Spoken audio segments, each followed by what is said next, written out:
Well, welcome everyone to another exciting meeting of Microgiants.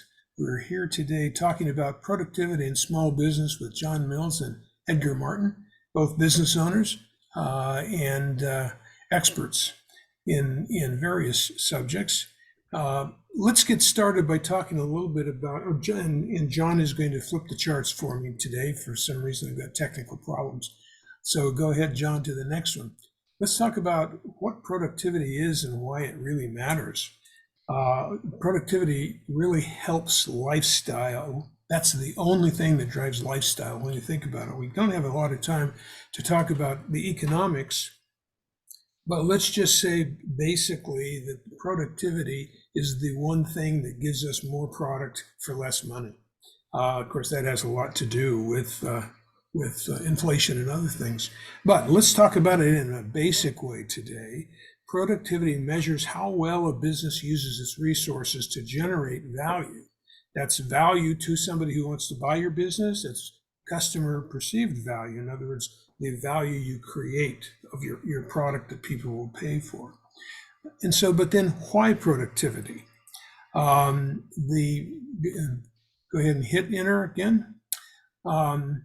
The reason that we need productivity, and it's very important, is because this is what creates the value, the increased revenue, the increased margins that really enables you to raise wages, to create capital investment, et cetera.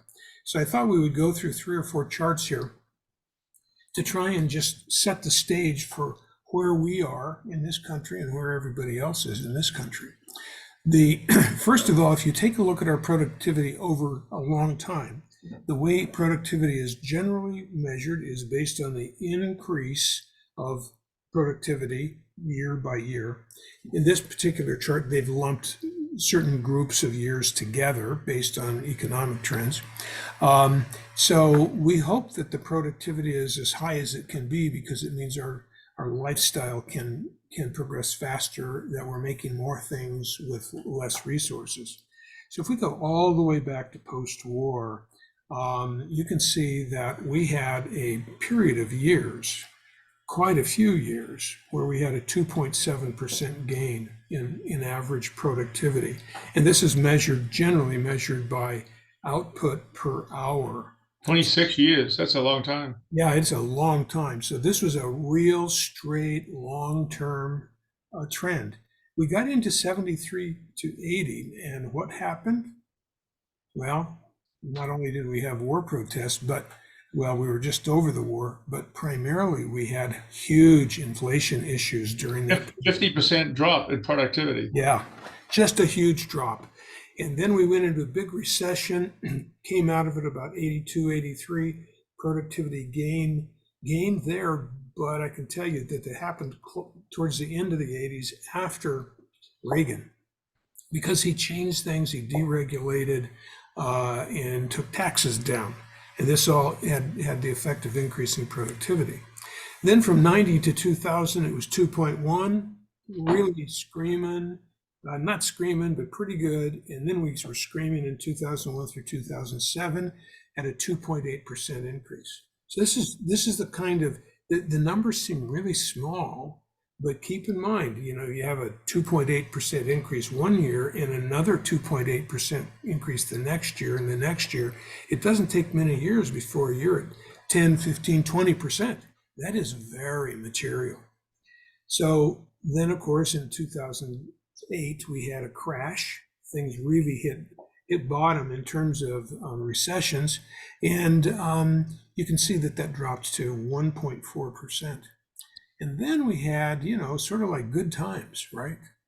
But somehow it still dropped to 1.3%.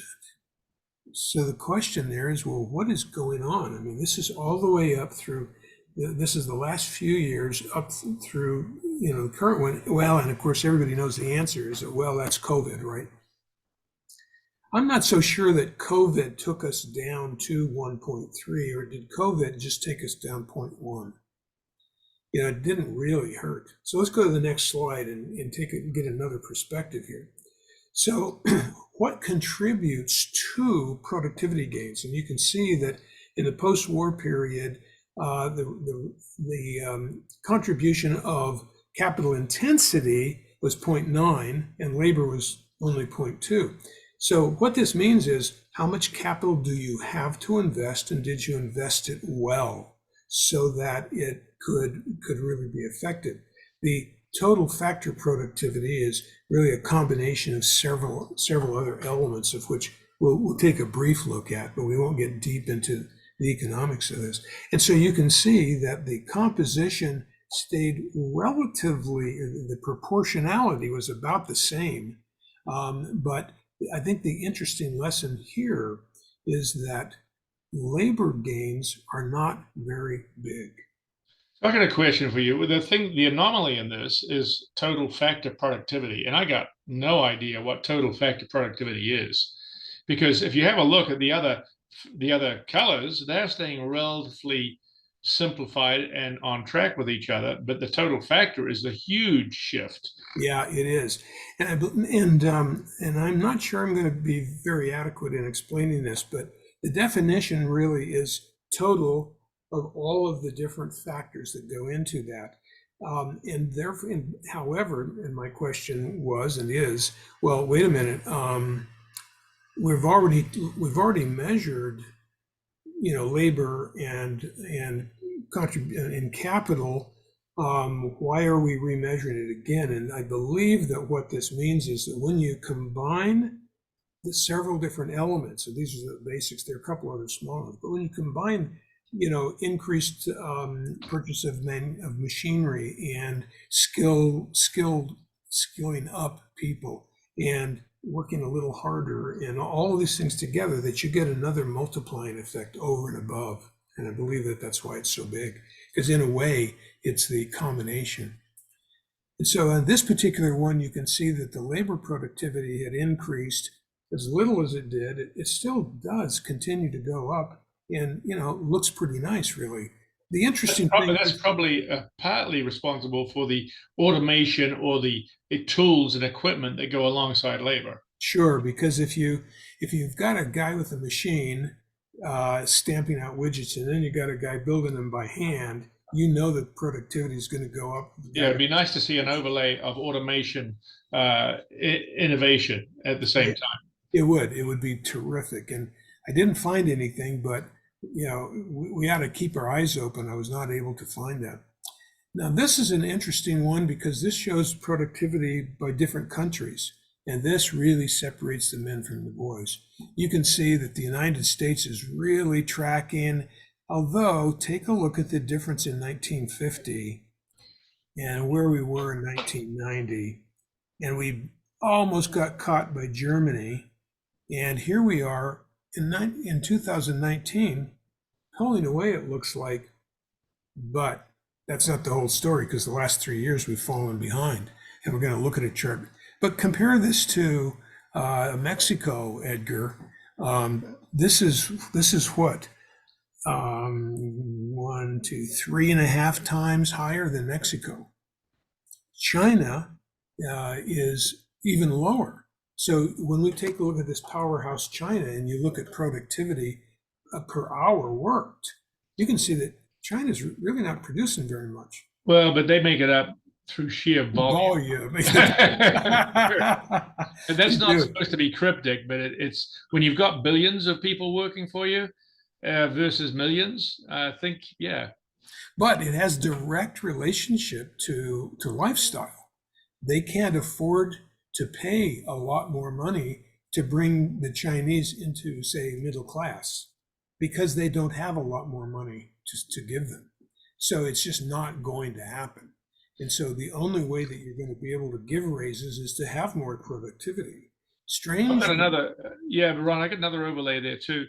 I don't know about some of these other countries. Let's talk about that briefly. But I know that in the United States, you can buy land and own land, and you can subsequently develop land, and the assessed value and the value of that improved land has got to be of value. Whereas I know specifically in China, you don't buy the land. The Chinese government owns the land. Yeah. You get a lease option on the land, but you're not that motivated to really go out and put a lot of improvements. That's exactly right. And so as a result, here we've talked about this in our property tapes. Basically, property is one of the big ways that small business people gain wealth. Well, over there, you can't do it. You build a factory, you better hope that that factory is paying for itself, because you don't own the ground. So what, I mean, it's a dilemma. So slide on to the next one, and we'll have another look at this. This is showing our state productivity, but it's just 2022. You can see where things really got hit hard, and the red is the lowest. So be sure and notice that this is a minus 4.5 in California, and minus 5.9. Look at Alaska, minus 7.1. Yeah. So, I mean, really some dramatic changes in productivity. We're talking about productivity gains of 1. 2 is a pretty good goal. 3 is great. That multiplier effect of 3 really makes a difference. And here we are subtracting. So, and you can see that what the number 1 is, Idaho at 4%. So it can happen. You can see it happen right here. But for the most part, you're talking about 1.1, 1.6, 1.7. These are productivity gains, but everybody else lost. So really, really kind of an interesting and disparate kind of thing. Now, here's the one that is a little bit depressing, because you take a look at 1948 all the way through 1973. Take a look at the slope. This is when we were really cooking. This is when we as a country just thought we were it, and we were. So this is not the world, this is the United States? This is just the United States. Okay. Yeah. But if we project that forward, and we continue forward, and we realize we had a recession until here, and then we had lower productivity and lower. Take a look at where we are. We thought we were top dog, but we're really not so hot. And today we've dropped to 5th or 6th in productivity worldwide as a percentage. So we're not cutting it the way we used to. And we're no longer the country that we thought we were. Well, but partly, don't you think that partly that is because we're not self-contained anymore? The subcontract development of a big chunk of our productivity is in an international environment. I mean, made in the USA is an acronym for what? I mean, you can actually have 50% of that product made outside of the USA and have the stamp of it still made in the USA, because there's that ratio that goes in the subcomponent parts. So maybe the USA is reduced, but the rest of the world has benefited along with it. It might not be as bad as you think. There is that. We benefit from having people make iPhones for less money, but this is an astounding number. The iPhones are made in China, and the value of the iPhone is say $1,000. But of the construction of the machine, I'm not talking about all the other costs that go into it, like engineering, design work, the administration, and everything else that's required in order to be able to actually, in the marketing, to get it in our hands. So let's say the cost was $500. 95% of that number is what the Chinese got, because they only assembled it. They got 5% of the value. 95% of the value came to Cupertino and went into our engineers and our executives and our designers. They literally got 95% of the value because of the design. The manufacturing is like, well, anybody can do it. Now, of course, that's not quite true. It's a difficult thing to do. They've gotten very good at building these things in China. But the point here is that the allocated value gives us that 95% and only 5% to them. So you can see that's why theirs is going to be low per hour worked. Ours is going to be high per hour worked, because these guys are producing, don't know, $200, $300, $400, $500 of value per hour worked because of the numbers of units that they're actually selling. So that's why we can be so high and do so well.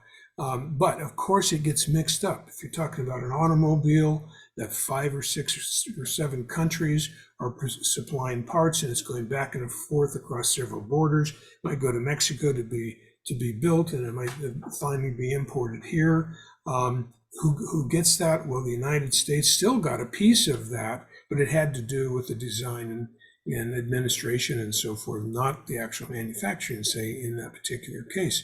So they do have to try to allocate this country by country. But I don't, and I think you're right. There is some, of course, we're not experts in economics here, but there is some attempt to try and get the money in the right country for the right things. Nonetheless, the trend is pretty hard to ignore, and that is that we're not doing it here. We're not getting it done like we used to. We're really failing a lot. So when you really think about it, then, so what can you do? And that's what I really wanted to talk about here. Sort of, we've set the stage. What do you do to increase productivity? And I'd like to kind of take these sort of like one at a time, maybe, and then we can close the program off, and people will be able to see our wonderful faces. But basically, labor and capital, technology and innovation, and training and education. And those are the 4 basics. Now, there are a couple of other smaller ones that don't affect it as much, but those are the 4 basics. So I think we know what labor is. The question is, how does technology and innovation really change labor? And I think you had your finger on it already, John. And that is that if somebody is operating a machine, that 1 hour that they spend produces more stuff, and therefore, the person that doesn't have the machine is going to be lower. The question is, how do you allocate the capital to the productivity? You need both the machine and the labor to be able to increase the productivity. But if the machine costs $1 million, that's a little bit different than if the machine costs $50. And obviously, if you're paying somebody $20 versus $100, that's a big difference as well. So allocating that is a little bit messy to me. And I think our conversation here ought to be around, what is it that we can do in our small business to work on, very simply, keep it simple, work on increasing the amount of productivity or revenue relative to the number of hours worked? What are the ways that we do that? You can go ahead and close that now, John. Okay.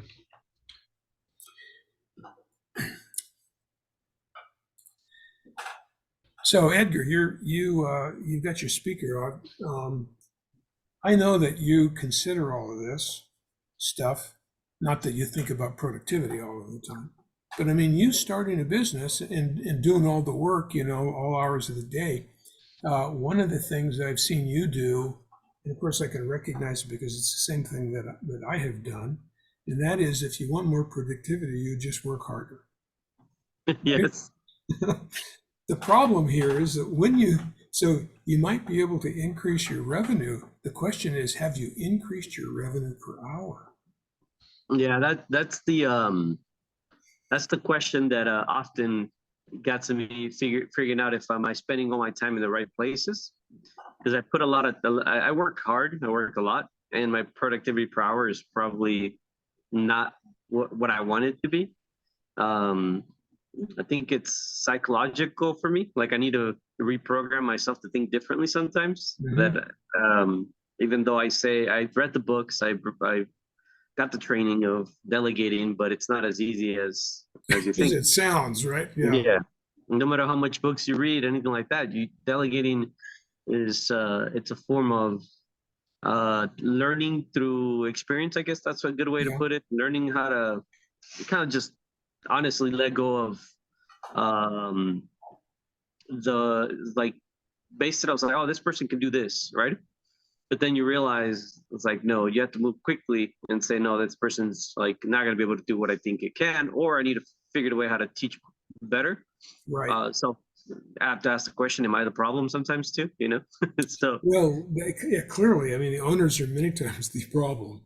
And Yeah. so part of that is psychologically getting yourself in a mode to be able to go, okay, I need to make sure all of this happens, but I got to do this, and I've got to figure out how to get somebody to do something else as well or better than I do.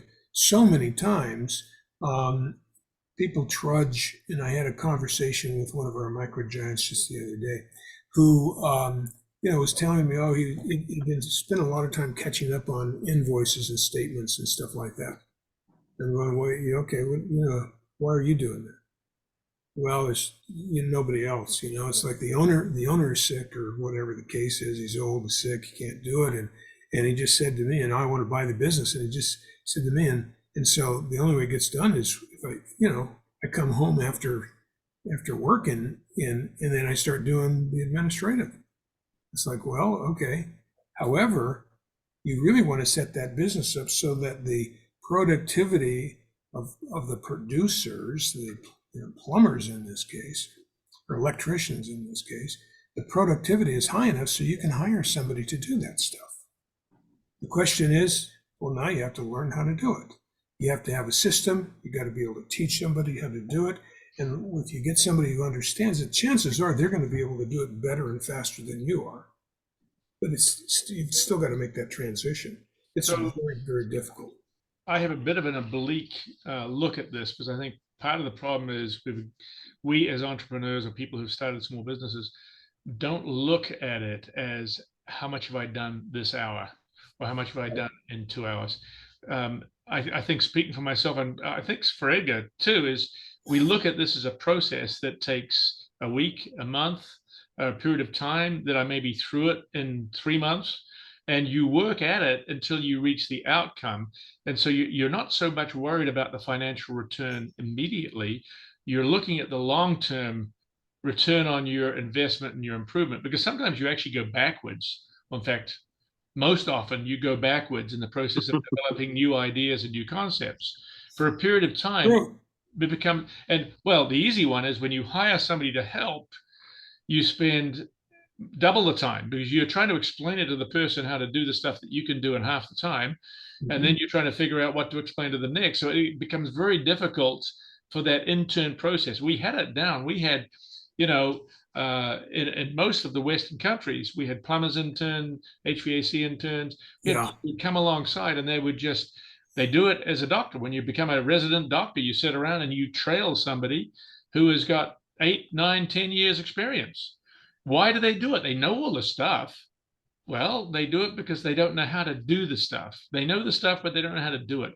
So I think that's part of it is the length of time taken to achieve some of these results is long. I remember, the spruce goose, one of the stories that you hear about Howard Hughes is he went out and he had this idea and they put together the streamlined frame in it, and he comes out there and touches the frame and has an absolute meltdown because he can feel the rivets. And that is not going to do it because that creates wind turbulence that is going to slow him down and eat up efficiency. And so one of it was he basically scrapped this whole thing until they figured out how to do it smooth. Yeah. People going, what the heck's the difference? Why does it matter? But he knew intrinsically what mattered. Well, but I think too, we need to take a look at that and go, okay, that was fine. He was a little bit of a weirdo. And while he was right aerodynamically, the question really was that going to make the difference? I mean, the spruce goose got off the water about 15, 20 feet. And it flew, I don't know, a mile or two, and then it landed again. It's like, well, maybe the rivets didn't matter, or maybe it was the difference between getting off of the water or not. But one way or the other, he proved he could make it fly, but he also proved he pushed himself maybe just a little bit. Well, there's the rub. So I think, we've all been in the situations where you're digging into something and it's 8 o'clock at night, then it's 10 o'clock at night. And then you're all of a sudden you're pushing yourself because there is this desire. You're not doing it for the money and you're not doing it to be the first but you have this belief somehow that you can improve the efficiency and the way that you do things. And this will be a big step forward. So that desire is out there, and technology is very important. But my argument is you're not looking about how much it costs per hour. You're looking at how to do the job better and more efficiently ultimately, and you believe intrinsically it'll come down to Yeah. improvement. But most entrepreneurs and most, I would venture to say, no businesses really know what their productivity is. They just don't do it. It's not on the financial statement anywhere. Very few people actually take the time to do that, and it's not that hard to do. You can look at your productivity in terms of people by simply dividing your, the cost of your labor into your overall business revenue. You can go, there's my productivity, there it is. Now, it's what, X number of dollars per hour. Well, why not do that exactly and measure where you are year to year or maybe month to month, but over a long period of time, because you don't have any idea. You could be sliding backwards for 5 or 10 years, and I have seen this happen, and businesses just come to a place where they go, I don't know, it's just not working anymore. I can't figure out what the problem is. Well, that might be because you're still using a horse and a buggy whip and everybody else has got a truck. I mean, you think that could be part of it. Now that's real extreme, but you have these little teeny things that don't work anymore in businesses, yet companies are still doing them, and they don't even know that their productivity is bad because they never measured it. One thing, oh, go ahead. Well, I was going to say that, so the bigger companies have paid for innovation in a way that is quite radical. I know in IBM, for example, I don't know whether they're still doing this, but for IBM, after so many years, you would get a year off that you could choose to go anywhere in the world to any IBM facility and do research on anything you wanted to do. And part of it, they realized and understood that having a completely new look at something that was fascinating and interesting and passionate to you brought to the surface innovation and new ideas. And we thought that IBM was dead a long time ago.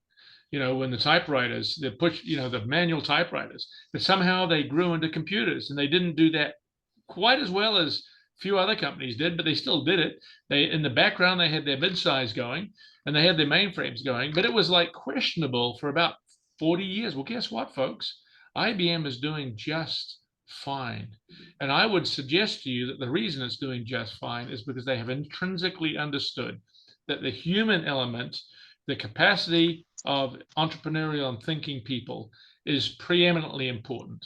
And they want to keep good people, they want to cross-train them, and they want to bring them into I think that's a wonderful thing. I do think that they do have done a good job, et cetera. The interesting thing is, like, how do they get that culture? And I think the answer is that I've forgotten, it was just on the tip of my tongue, but the 2 or 3 generations of founders basically worked at finding equipment that businesses could use that was more efficient. In other words, they were in the efficiency business, the productivity business anyway. And they knew that if they could come up with a typewriter, that they would have better letters in less time. And then they knew that if they made it electric, they could have more letters, for the same amount of time. Well, they also screwed up a couple of times too, really big. Well, you're going to screw up a whole lot. Right. And so the example of the screw up was, copiers back in the day were room sized, and that's how big they were. And a group of people came in with a tabletop size single copier, and they went through, having a good authority all the way through the system. And IBM basically said, there's no market for 1 or 2 piece copiers that are this size. They just go away. And so they went away. And then you have a look at Xerox, you have a look at Brother, everybody else formed out of that. IBM had the opportunity, didn't take it, because somebody in there missed the real market. Well, that's missing the market. And I think, but what we're trying to explore here is that how does a small business allocate resources in order to be able to do some of this innovation? And maybe it's not, maybe it's more incremental.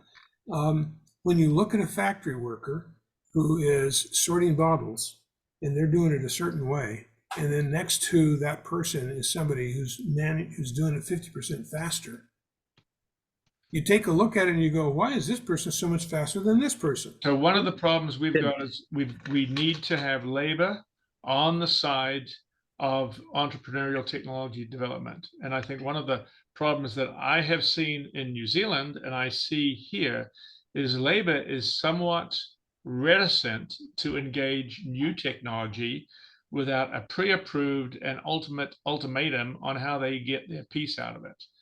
And so the natural cycle of evolution has been stopped. And to some extent, companies are not innovating because it's going to upset labor. And the labor has got to be so powerful in some areas that basically it's easier to go offshore and develop things than fight with labor here. Well, if you're speaking of, That's a real problem. if you're speaking of organized labor, you're absolutely right. They are actually stunting the productivity that those numbers that we looked at. But they don't have to. They shouldn't have to, but Right. they do. And so look how many years the longshoremen fought containers.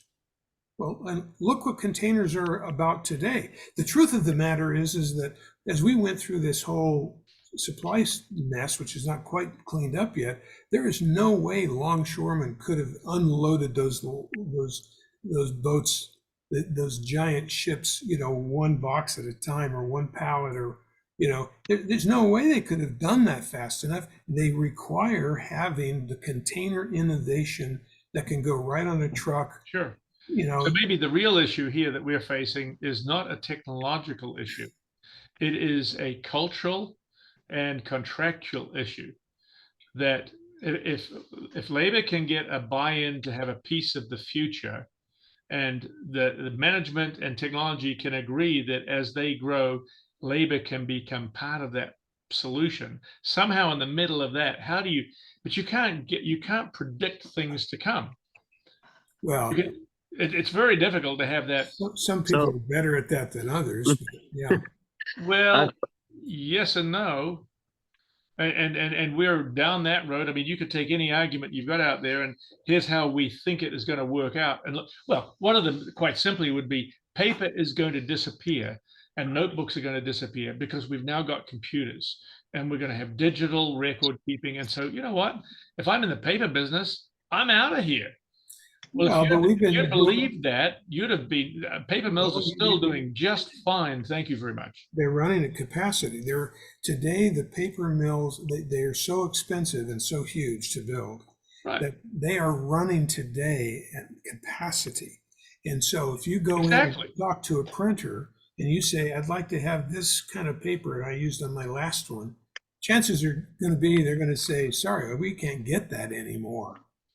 Why? There's an example of, there are not enough people making paper in order for them to stop those machines and run this in the color and the texture you want. Well, and part of the problem with that is that we have political interference coming in and deciding they will outlaw certain minerals, certain processes, and it's an objective out of the blue elimination of a market segment using that.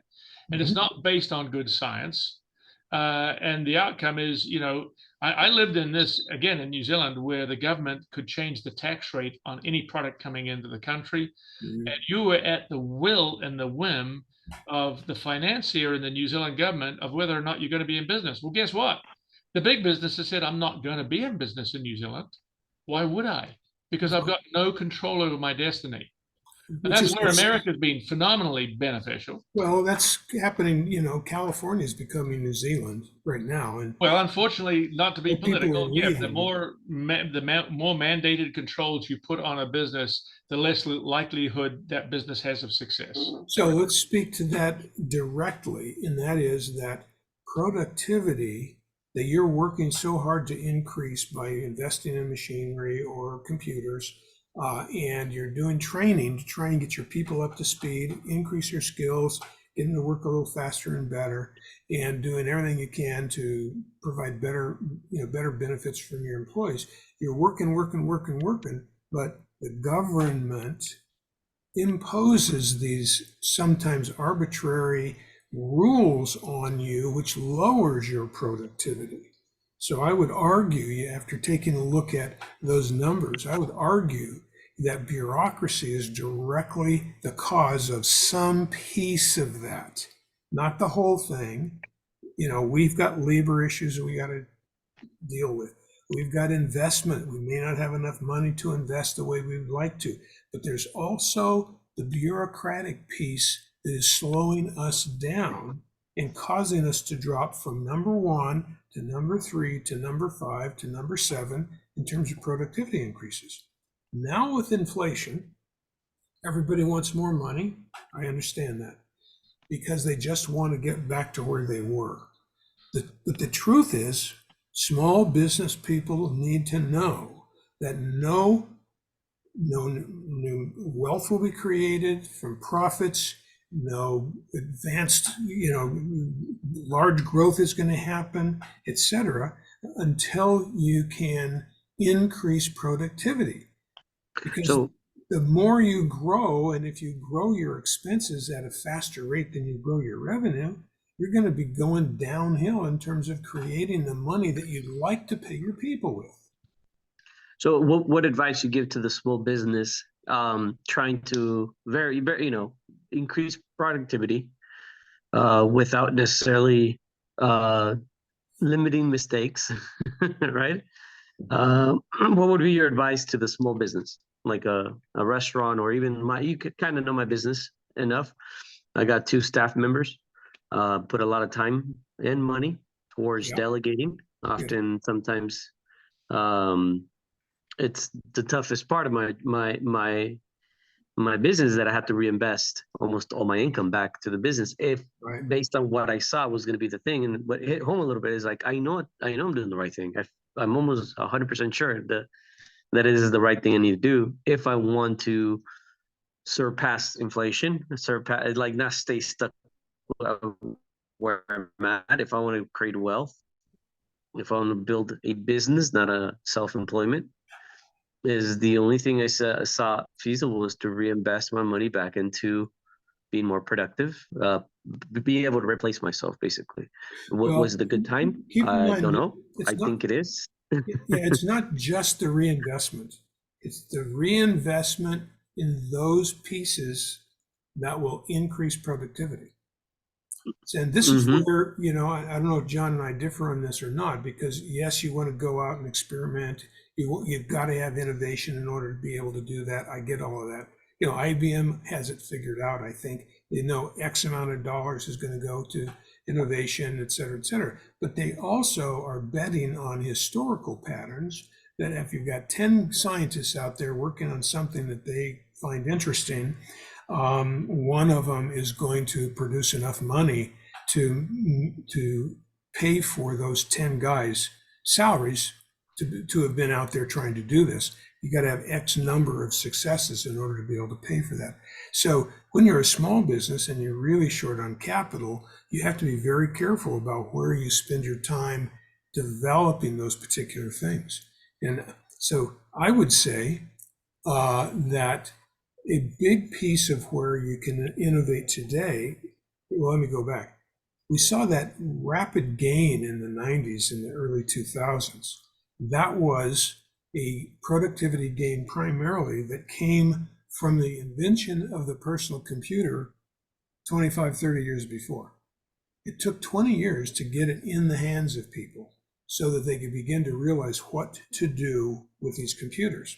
And so as we finally had more computers, the people they had were finally able to do more than they could before with those computers. Write letters faster, do emails faster, all the things that we know of. So the whole administrative software, I'm not sure what to call this, but the integration with software as an investment to increase productivity, to me, is one area that makes a lot of sense. I invested a lot of money in exploring software, and it hurts because you don't see the asset, right? That's right. You cancel the subscription, you're done with it, you learned it, you learn your mistake, and you move on. But I have learned, especially now, it's like AI, we'll bring it to AI. AI has been able to open doors that I did not have open just a year ago. Right. On the same exact project that I had left in the dust, saying, I'm not going to try this because the productivity is not going to work. And I'll give you really specific examples. Is Photoshop, Adobe Suite is $50 a month. Only 2 accounts can have it, even if I get the personal one. Right. So that's That's if I have a third computer, I need to pay for an extra license. It's very expensive. That's right. Uh, I know. and so I'm still paying a bunch of those licenses. yeah, so it's a very expensive software. I'm hooked on it. It's a professional software. The issue I have with the professional software is I learned the professional software and I try to teach anybody the professional software. It took ridiculous amount of time for me to teach them how to do something very basic. Yeah. And so we started exploring last year other softwares. We landed with Canva. I was like, I touched it and I hated it. I was like, this is really annoying. Where's my settings at? But then I give it to somebody that didn't have no experience, and this You're guy's talking about Canva, Canva. C-A-N-V-A. Yeah, the online design software. Yeah. Yeah. Cloud-based. Anyways, this software is the guy that I'm teaching, which is my employee. He's running circles around me on very specific task of getting things done. Yeah. Fixing a pixelated image. I was Yeah. so excited about Photoshop filling in the blanks from the perspective of an image automatically. So that's really cool stuff. Well, Canva already has it. Like and they already put it in there. It's like, wait a minute. So this is a $10 for a full team software, and over here I'm paying $50 for one person. Oh, yeah. Yeah. And so the productivity for things that I wasn't able to do last year has increased significantly. But I've been spending a lot of time just not getting caught up on saying, I going to stick to this software because this is what I learned. I was like, no, I need to scratch this project because this software right now means I would have to go the traditional way of building a massive, typical type of business. Now with Canva, an example would be pixelated image can be fixed within minutes. Extending the perspective and letting AI come up with the rest of the image is already available Right. in Canva. Yeah. Right. The basically everything that I could do with Photoshop within a couple hours worth of work, we were able to finish it with Canva. Yet again, I'm not doing super crazy designs. It's just I found a niche and I'm sticking with that niche. And that niche only requires, which would be restaurants, websites for restaurants, or minimal design stuff for restaurants. It doesn't require anything bigger than just Canva. Yeah. So I chose to build a business around the fact that I found a way how to be. I chose to create a product, not a business. I guess the business is trying to create the revenue, but I choose to stick to a product, use my team that I was spending money on, not increasing revenue. I had them help me call customer service and do stuff for the POS system. I realized, well, I'm going to migrate my entire team to focus on this website stuff with the ADA stuff that we've been talking about. Yeah. And I put all my resources into these guys. And now after a whole month, 2 months of like retraining them and having them call on the phone for a whole month to try to get a sale, they finally got a first sale. Ah, So, okay. and I'm not stressed out that I'm not going to be able to finish the product because I trained everybody how to do everything that I normally would have to do. And I chose not to make the phone calls myself. Yeah. I need to make sure that she was making the phone calls and the guy was making the designs of the websites. Yeah. So I spent all that time without making money, and it's almost like I could have just gone out, sell the website to make the money myself. All right.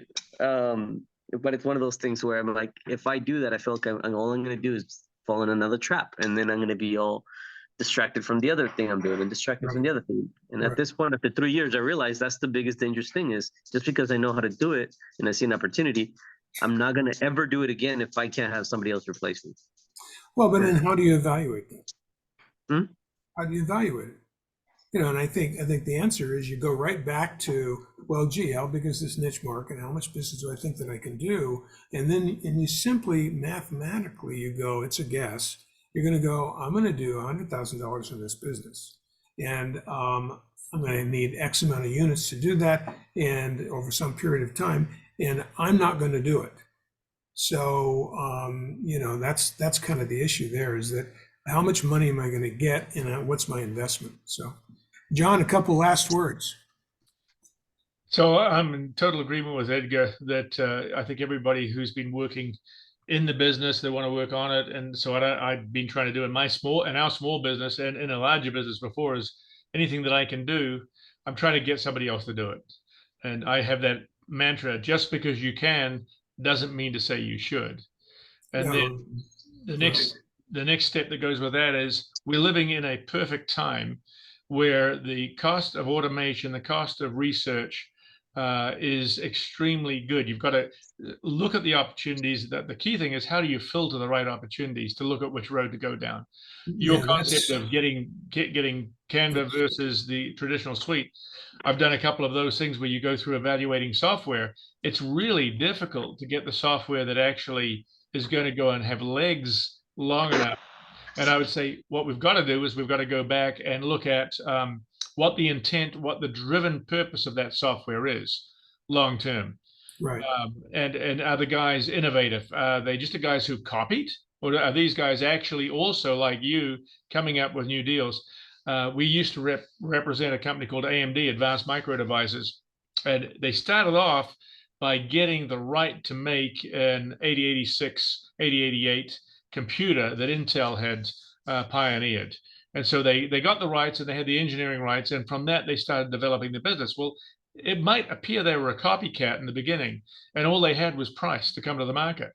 They had a better price, they could do something with it. But what happened over time is they turned into an engineering company that then looked for niches. Now, they weren't that strong on their marketing edge, so they possibly missed a couple of markets, but they have over the years caught up with it, and they've got a couple of the markets right, and then thrown their engineering in. Point being is, when you go with somebody like we opted with AMD, and we put in 5, 6, 7 years with them, a lot of manpower. You got to be ready for them to carry you on that journey. And so I'd say that that's the thing that we've got to face. There's so many online software solutions out there. And how do you get the guy who's going to stay in business and is going to be innovative and is not going to try to price you out of the market and then get bought out by Google and all of a sudden you're lost, you know? Yeah. So that's the tough one. Well, it is tough. And then I would just sort of finish by saying, don't forget to look at whether or not you can do more of that with less people. That's Because it has to be the productivity long term, not every single thing you do, but as a whole, you have to be able to do more business with less capital and less people.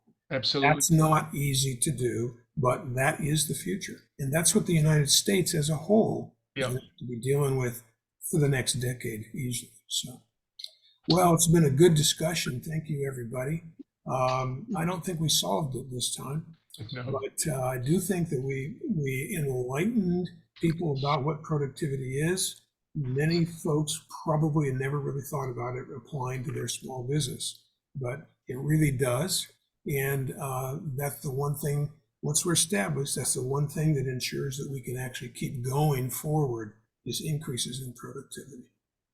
Thank you very much, gentlemen, for the Thank you. time. We will Thank see you. you in a couple of weeks.